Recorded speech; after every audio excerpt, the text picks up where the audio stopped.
first time namin mag-Dubai na gagala. So, wala lang, vlog ko kasi long time no vlog na rin kami sa sobrang busy lang, diba? Kasi, alam nyo na sa nangyari ngayon, parang bawas ng, ano tawag nito? Bawas na working time, parang ganun. So, like, every week, may 2 days off si Mila siya. Tapos ako, sakto is, nag-take ako ng leave. Pinayagan naman ako ng amo ko. So, ayan. Yun na nga, gagala kami. So, samahan nyo kami for today's vlog. We got McDo fries.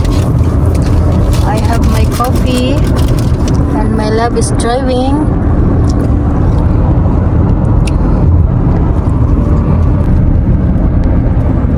So good.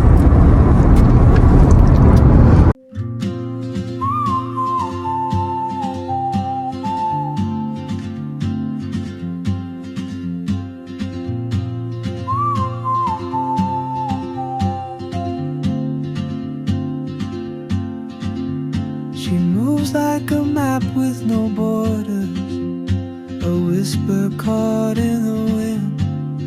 I see her boots at the corner cafe with a notebook.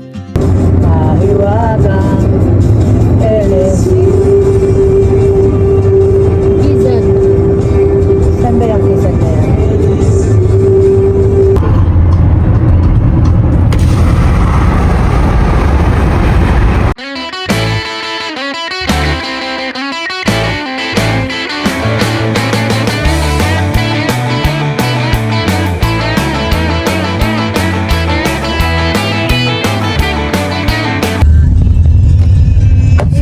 Update lang, nasa Dubai na kami, kakarating na kami, pero mali yung location. I think, wrong way ka lang. Mali ako ng liko. Mali siya ng liko. So, napunta kami dito sa, ano ba to? Muhammad bin Rashid Al Maktoum City. At ito lang. Parang ano? District. Parang villa. No? Pag sa Dubai pa naman, pag nagkamali ka ng liko, saan mo na? Hindi 30 minutes ang aanay mo ng oras ulit. Another 30 minutes. Balik tayo, guys. Tara, ang ganda ng mga sasakyan, no? Tabo, yung sasakyan na ano po. Ano yan, lab? Burj Khalifa. Burj Khalifa, lab? Hirap pala dito sa Dubai. Lab, no? Mahirap, lab. Hindi siya katulad ng Abu Dhabi na mabilis na. Dito mahirap.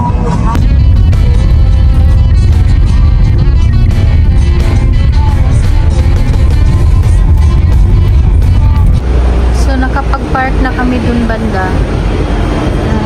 Malapit lang siya dito sa ano, Zania. So, yan. Papasok kami sa Dubai Mall. Okay. Please, we respect. Okay naman, di ba? Yung suot ko lang.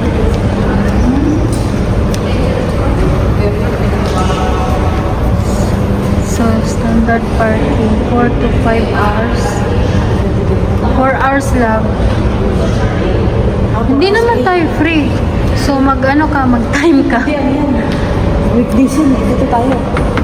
Sa, 6 hours. free. Ito Sunday.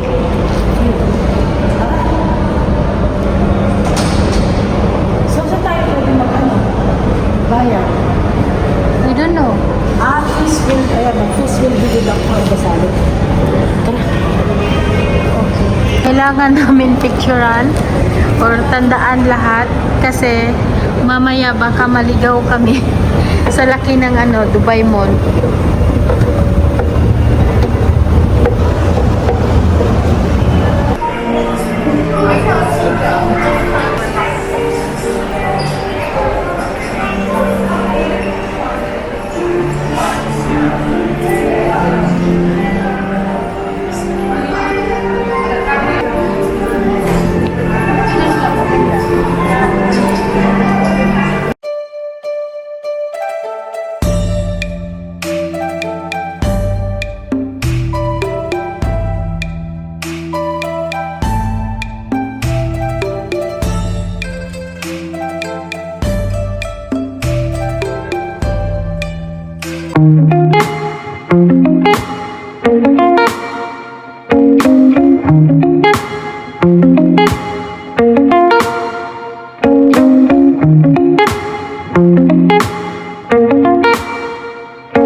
Si Daisy.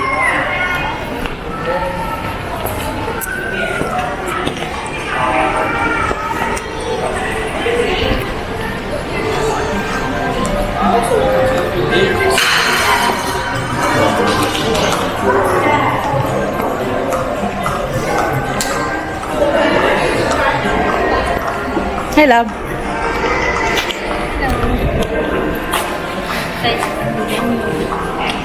Ano na? Anin kita? Yala.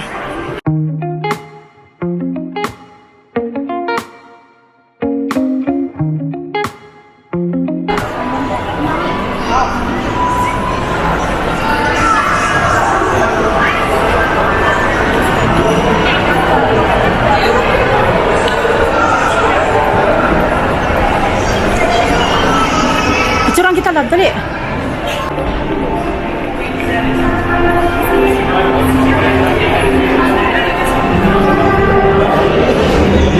Besya. Grabe. Tayo na.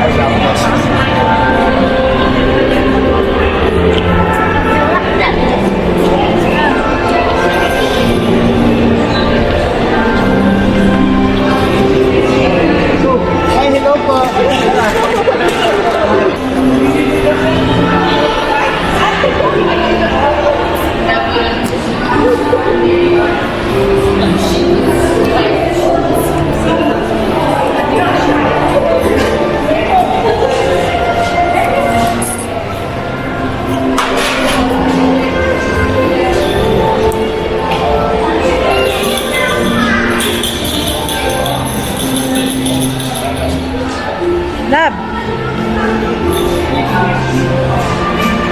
Punta tayo sa ano. Sam. Ay, yala.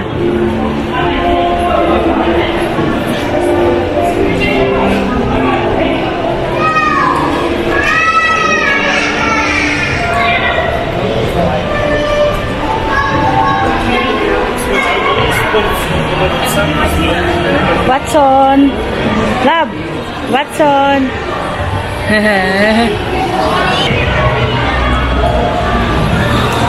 Naalala mo, nag-skate kami dito na. No, I'm not with you.